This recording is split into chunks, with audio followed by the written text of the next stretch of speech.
타브의 바이블 코어, 요한복음의 표적들이 지닌 의미. 하나님께서는 성경 본문을 통해 무엇을 말씀하시는 것일까? 성경 본문의 핵심으로 바로 들어갑니다. 타브의 바이블 코어. 예수님께서는 많은 기적을 일으키셨습니다. 사도 요한은 그중 7개를 기록으로 남겼는데요. 요한은 예수님께서 행하신 기적을 표적이라고 소개하였습니다. 표적은 기적과 의미가 조금 다릅니다. 기적은 일반적으로 경험할 수 없는 초자연적인 현상입니다. 그런데 표적은 그런 기적 가운데 무언가를 알려주기 위한 메시지를 지닌 사건을 가리킵니다. 오늘은 요한복음에 기록된 표적들이 무엇을 말하고 있는지 정리해 보겠습니다. 첫 번째 표적은 요한복음 2장에 있는 가나 혼인잔치 사건입니다. 예수님께서는 가나라는 지역에 있었던 결혼식에 초대받으셨습니다. 그런데 결혼잔치에 포도주가 떨어지는 난처한 상황이 발생했습니다. 그때 예수님께서 물을 포도주로 바꾸는 기적으로 문제를 해결해 주셨습니다. 이 사건은 예수님께서 단지 물을 포도주로 바꿀 수 있는 능력이 있다는 사실을 전하는 것이 아닙니다. 또한 어머니의 말씀에 순종하신 점이나 사람들의 문제를 외면하지 않으시는 좋은 분이라는 메시지가 핵심이 아닙니다. 이 사건은 비유적 사건입니다. 정결 예식에 사용하는 돌 항아리는 하나님께 신앙은 있지만 아직 율법 아래에 머무르는 사람을 가리킵니다. 그리고 항아리의 개수인 6도 우연한 숫자가 아닙니다. 하나님께서는 천지 창조 시에 6일 동안 사역하시고 7일째 안식을 통해 온전하게 하셨습니다. 6이라는 숫자는 완성 직전에 아직은 완성되지 못한 상태입니다. 엘리사가 나병에 걸린 나아만 장군에게 요단강에 몸을 7번 담그라고 명령한 것도 같은 맥락의 상징입니다. 그는 6번 몸을 담글 때까지 몸이 낫지 않았습니다. 예수님께서는 그런 의미를 지닌 6개의 돌 항아리에 물을 가득 채우라고 하셨습니다. 물은 율법에서 정결하게 하는 수단 중 하나입니다. 정결 예식을 위한 돌 항아리 6개에 물을 가득 채운 것은 율법의 때가 가득 찼음을 의미합니다. 포도주는 예수 그리스도께서 세우신 새 언약을 상징합니다. 한 인간이 율법을 따라 하나님께 나아갑니다. 그러나 율법으로는 하나님의 의에 이를 수가 없습니다. 그 율법의 끝에 율법의 실체를 사람의 마음에 새겨버리시는 율법의 완성을 포도주가 상징합니다. 돌 항아리로 상징된 인간에게 물로 상징된 율법이 가득 찼을 때 그 물을 성령의 내주하심으로 상징된 포도주로 바꾸시는 분이 바로 예수님이신 것입니다. 이처럼 가나 혼인잔치 사건은 예수님께서 율법으로 인간이 할 만큼 다한 시기에 이르렀을 때 인간의 본질을 바꾸시는 주체이심을 알려줍니다. 그 의미를 깨닫고 사도 요한이 이 사건을 표적이라며 기록으로 남긴 것입니다.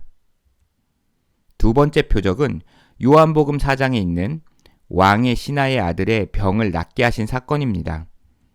예수님께서 병을 낫게 해주신 사례는 여러 번 있었습니다.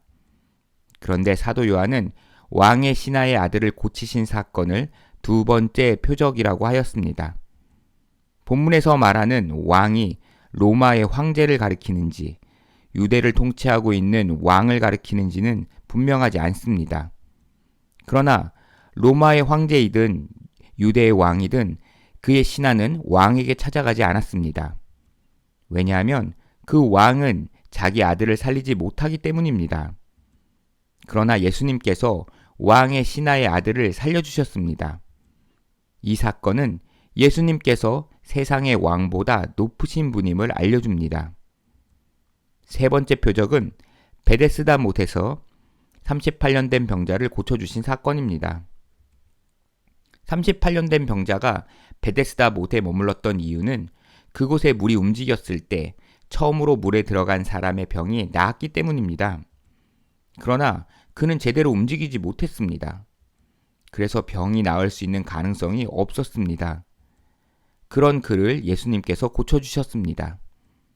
이를 통해 우리는 병자를 치료해 주신 예수님의 능력이나 은혜를 칭송합니다. 물론 예수님의 능력과 은혜가 드러나는 사건입니다. 그러나 이 사건은 표적으로서의 가치를 지니고 있습니다. 천사는 사람들에게 섬겨지는 초월적인 신적 존재입니다. 베데스다 못 수면이 움직인 것은 천사의 왕림을 의미합니다. 언제 올지 모를 천사가 왕림했을 때 병을 고칠 수 있었습니다. 그런데 처음 물에 들어간 한 사람만 천사에게 치료를 받는 한계가 있었습니다. 그에 반해 예수님께서는 38년 된 병자를 조건 없이 고쳐주셨습니다.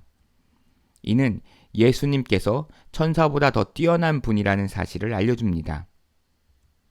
네 번째 표적은 떡 5개와 물고기 2마리로 수많은 무리를 먹이신 기적입니다.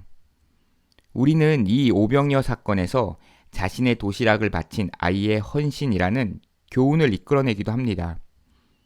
어떤 이들은 예수님을 따르면 적어도 먹을 것은 해결해 주신다는 위로를 받기도 합니다. 한편으로는 굶주린 무리를 불쌍하게 여기시는 예수님의 마음에 초점을 두기도 합니다. 그러나 이러한 해석들은 오병이어 사건에서 파생된 결과입니다. 이 사건이 지닌 표적으로서의 핵심은 과거에 광야 40년 동안 이스라엘 백성들을 먹이신 분을 기억나게 하는 점입니다. 하나님께서는 이스라엘 백성들을 애굽에서 구원하신 후 약속하신 땅에 이르기까지 광야로 이끄셨습니다. 광야에 거하는 동안 이스라엘은 농사나 목축이 여의치 않았습니다. 때문에 하나님께서는 만나라는 초자연적인 먹을거리로 많은 무리를 먹이셨습니다. 예수님께서 오병이어로 많은 무리를 먹이신 기적은 광야에서 이스라엘을 인도하셨던 하나님을 연상케 합니다. 5번째 표적은 갈릴리 바다 위를 걸어가신 사건입니다. 이 기적을 통해 우리는 예수님께서 초월자이심을 알 수 있습니다. 그런데 이 사건은 단순히 예수님께서 초자연적인 능력자이심을 전하는 것이 아닙니다. 굳이 물 위를 걸으신 이유가 있습니다. 예수님께서 물 위를 걸어가신 사건은 창세기의 기록 하나를 떠오르게 합니다. 그 사건은 바로 창세기 1장 2절에 있는 수면 위를 운행하시는 하나님의 영입니다. 어떤 분들은 이러한 연결이 너무 무리라고 생각하실 수도 있습니다. 그러나 예수님께서 단순히 자연 질서를 넘어서는 능력자임을 보여주시려고 물 위를 걸으셨을까요? 아니면 단순히 배를 타고 떠난 제자들을 따라잡기 위해 물 위를 걸어가신 것일까요? 가만히 생각해 보면 예수님께서 자신의 능력을 보여주시기 위해서이거나 제자들과 만나려는 목적으로 물 위를 걸으셨다는 것이 오히려 어색합니다. 예수님께서는 어떤 목적을 가지고 기적들을 행하셨습니다. 물 위를 걸어가신 예수님은 세상이 이루어지기 전에 운행하셨던 하나님을 오버랩시킵니다. 또한 요한복음에서는 표현하지 않았지만 동일한 사건을 기록한 마태복음 14장을 보면 베드로가 물 위에서 걸으려다가 빠져가는 내용이 있습니다. 베드로는 물에 빠졌지만 예수님께서는 빠지지 않으시고 그를 건져주셨습니다. 과거 노아 시대에 있었던 홍수 심판으로 온 인류는 물에 의해 멸망당했습니다. 그러나 이 사건은 예수님께서는 이러한 심판에서 인간을 구원하시는 분임을 시사합니다. 6번째 표적은 태어날 때부터 맹인이었던 사람을 고치신 사건입니다. 구약성경 이사야서에는 메시아에 대한 예언이 많이 있습니다. 하나님께서는 이사야 42장 7절에서 다음과 같이 말씀하셨습니다. 내가 눈먼 자들의 눈을 밝히며 갇힌 자를 감옥에서 이끌어내며 흑암에 앉은 자를 감방에서 나오게 하리라. 예수님께서 눈먼 사람의 눈을 뜨게 해주신 사건은 하나님께서 이사야를 통하여 말씀하셨던 바로 그분이시라는 증거입니다. 복음서의 기록을 보면 예수님께서는 대개 병을 고쳐주실 때 말씀만으로 능력을 행하신 경우가 많습니다. 그런데 이 경우에는 독특한 행동을 하셨습니다. 맹인의 눈에 흙을 이겨 바르신 것입니다. 이 행동에 담겨 있는 의미는 무엇일까요? 하나님께서는 인간을 흙으로 지으셨습니다. 때문에 문제가 있는 눈에 흙을 바르는 치료 행위를 보여주심으로 하나님의 창조 행위를 연상케 합니다. 이는 하나님께서 창조주이시라는 강한 암시를 보여주고 있습니다. 마지막 7번째 표적은 죽은 나사로를 살리신 사건입니다. 인간에게 죽음은 거역할 수 없는 법칙과도 같은 진리입니다. 구약 성경에는 죽은 사람을 살렸던 선지자가 2명 있습니다. 바로 엘리야와 엘리사입니다. 엘리야와 엘리사는 죽은 자를 살리는 기적을 통해 하나님의 사람이라는 증거를 얻었습니다. 이처럼 죽음의 법칙을 거스를 수 있다면 그 어떤 기적보다 유력한 증거가 됩니다. 죽은 나사로를 살리신 기적은 예수님께서 하나님의 사람이시라는 표적입니다.